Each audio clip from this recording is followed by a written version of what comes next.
Hey guys, welcome back to the Friday Vlog, where we discuss activity that goes on here with the BuzWeaver channel. That includes things like current events, headlines that are in the news, pop culture, social media, technology, and items of interest that come up during the week that allow us to have a little bit of a dialogue. If this is your first time here to the channel, I'd like to welcome you here, and I would like to thank all of you guys for your continued participation here on the channel with your likes and your comments. And of course, there in the bottom right hand corner, that would be the icon to subscribe, as well as the red button below this video. Again, as all of your guys' participation here on the channel is greatly appreciated. On Tuesday, Joe Biden made his pick for vice president, and it was Kamala Harris, a name that you guys are probably very familiar with, the senator from California, who has had a bit of face time during her course within the House, as you guys are familiar with. Now, I don't have any particular issues with him picking a female because, in my opinion, as a conservative, if someone is capable and competent and able to perform a job, I'm not particularly concerned about their race, their ethnicity, their gender. As long as they can get the job done and are capable, that's really all the qualifications that I would need, just like when it comes to work or any other type of activity that someone is going to be engaged in with the public or doing any type of political work, whether it's school, whether it's law, whether it's any form of work that you're going to be doing. We can always understand that a company or a business or a vice president choice will be based upon the person's ability to do that job.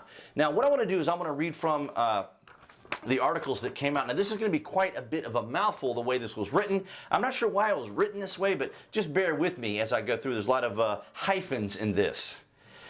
In the Senate, Harris must see cross-examination of Republican witnesses in hearings helped elevate her national profile. She was considered a top-tier presidential candidate when she launched her campaign last year before more than 22,000 people in her hometown of Oakland, California. But even as she displayed flashes of brilliance as a candidate, including the clash with Biden in the Miami debate, which temporarily boosted her in the polls and helped her raise millions of dollars, Harris struggled with consistency and seesawed between health care and other policies. Harris' campaign unraveled under the weight of a confusing message and an unclear chain of command atop her staff. Ending in mutiny and late fall layoffs, she flattened into the low single digits before dropping out before the Iowa caucus. So she's had her challenges and she's had her difficulties. And for me, just if you want my own opinion, the way she behaved, her, Cory Booker, and Amy Klobuchar, who were all candidates also running for president, the way they behaved during the Brett Kavanaugh confirmation hearing to me was just disgusting and despicable because it is politics at its dirtiest, and they were just simply going after Kavanaugh by virtue of the fact that he was picked by President Trump and he was liked by President Trump. And we already know we had the impeachment as well, which a lot of these particular individuals, particularly in the House, pursued, even though they knew they couldn't remove the president. But these were kind of the underhanded things that they were doing. And of course, the concern now is going to be around the election in and of itself. And we'll get to that momentarily because I want to read an article or part of an article from Politico, and I'll have these linked below the video. Now, from the Daily Beast. Order to reduce the population of California's overcrowded prisons, lawyers from the then California Attorney General Kamala Harris' office made the case that some nonviolent offenders needed to stay incarcerated or else the prison system would lose a source of cheap labor. That's going to be one of the points that are going to be brought up, that she's going to have to defend, the fact that she kept these people there as a form of labor for whatever purposes that her particular constituents wanted, or the people that she worked for wanted. So this will be yet another one of those things that she'll probably be criticized for. But nonetheless, we'll see how it all plays out. Now, in the scenario of the elections in and of themselves, this has been one of those years. 2020 has just been a really strange year. Everything was going magnificent for the president. The economy was going well. The markets were robust. We had the lowest unemployment on record, even for minorities and for women. That would be the record low unemployment, that is. And the thing is, everything was going quite well, and then the pandemic arrived. So we're not even sure what all could happen. So these are the particular scenarios that I wanted to bring up now that Joe has made his choice. These are things that I have been talking about with other individuals. there are a number of possibilities. One, a Trump landslide. Two, a Trump victory with Joe Biden having the popular vote. Three, a victory perhaps by the president, but a lot of controversy around mail-in voting, if mail-in voting is going to be there, and possibly going to the Supreme Court, and then of course Trump being picked, and then there being a great deal of chaos. Because in the previous election, Trump won through the Electoral College, which we've been using for over 200 years, of course, and he was a duly elected president, even though Hillary did get the popular vote. And that's kind of another reason why many of these people want to use mail-in ballots, because the cities dominate with obviously with teams of people, and most of those are Democrats in most cities, but not all, because conservatives usually live in the suburbs and in rural areas. And as a matter of fact, I have a mail-in ballot right here. You guys can see it. We've talked about this before. I didn't request this mail-in ballot. I didn't ask for the mail-in ballot. I didn't have to qualify for a mail-in ballot, but yet I was sent one. So who's to say that if someone goes and votes like I've already voted, so who's to say that someone wouldn't complete one of these who's already voted and turn them in? There's just all kinds of possibilities. And then, of course, there are requests that there be no IDs when it comes to voting. And there's just all these kind of ways that people are concerned, or people are concerned about some of these methodologies that might be adopted to be able to get a win, because the Democrats are all in right now. They are all in. But as we have talked about here before, we see that the progressives are basically trying to take over the party. We already see what they're doing in some of these cities around the United States when it comes to rioting. Now, I'm not saying it's the Democrats in and of themselves, but the progressives in and of themselves. But nonetheless, guys, the fourth scenario I suppose that I could give to you would be that Joe Biden does pull it off, and narrowly, and there be some other additional contest within that. But I know the aggregates and the polls and all that are kind of showing that there's a bit of a Biden lead, but Biden isn't even campaigning. He's not even out on the trail right now. There were individuals tweeting and commenting in Facebook and other places on social media that they were being courted by the Republicans.